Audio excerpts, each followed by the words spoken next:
Mais au 7e mois, Kadiatou, pleine de joie, organisa un shooting photo pour immortaliser la grossesse. Dans son élan d'enthousiasme, elle posta l'une des photos sur les réseaux sociaux. Moins de 25 minutes après, Nafi vit la publication et fut prise de panique. Elle appela son amie, la réprimanda sévèrement, lui rappelant les paroles du pasteur. Mais c'était trop tard. Maman Kadi avait déjà vu les photos. Elle s'empressa de prévenir ses frères, et ensemble, ils accomplirent leur rituel.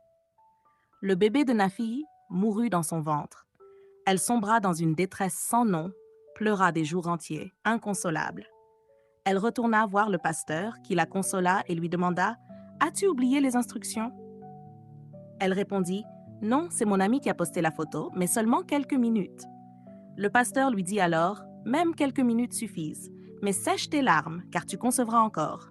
Et cette fois, tu devras cacher sérieusement jusqu'au bout. » Nafi s'accrocha à ses paroles. Elle pria, jeûna, renforça sa foi. Et bientôt, elle fut enceinte de nouveau. Cette fois, personne ne sut rien, pas même Kadiatou. Elle mena sa grossesse en secret avec son mari Seydou jusqu'au jour de l'accouchement. Et par la grâce de Dieu, elle mit au monde des jumeaux, un garçon et une fille. La joie fut immense, mais teintée d'une grande prudence. Car Maman Kadi et ses frères flairèrent aussitôt quelque chose.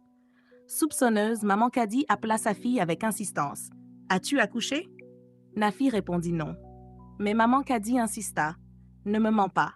Je sais que tu as accouché. » Ces paroles résonnèrent comme un coup de tonnerre dans le cœur de Nafi. C'est ainsi qu'elle comprit enfin que sa propre mère était la source de ses malheurs. Terrifiée, elle appela immédiatement le pasteur Élie, qui lui dit « Reste en prière avec ton mari. Ce soir, ils essaieront de tuer tes enfants, mais le Seigneur les vaincra. » Cette nuit-là fut terrible. Alors que Nafi et Seydou veillaient en prière, aux côtés du pasteur, Maman Kadi et ses frères accomplissaient leur rituel maléfique. Ils envoyèrent des esprits de mort pour arracher la vie des jumeaux. Mais les prières ferventes élevées dans la maison de Nafi dressèrent une muraille de feu. Les attaques se brisèrent, et les forces occultes furent repoussées. La secte entière fut frappée.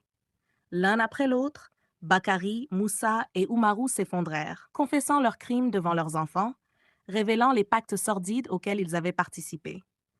Maman Kadi, brisée, avoue à son tour ses péchés, ses pactes, ses mains tachées du sang de ses petits-enfants.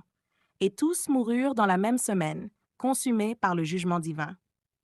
Ainsi, la malédiction fut brisée. Les cousins de Nafi, autrefois stériles, commencèrent à enfanter.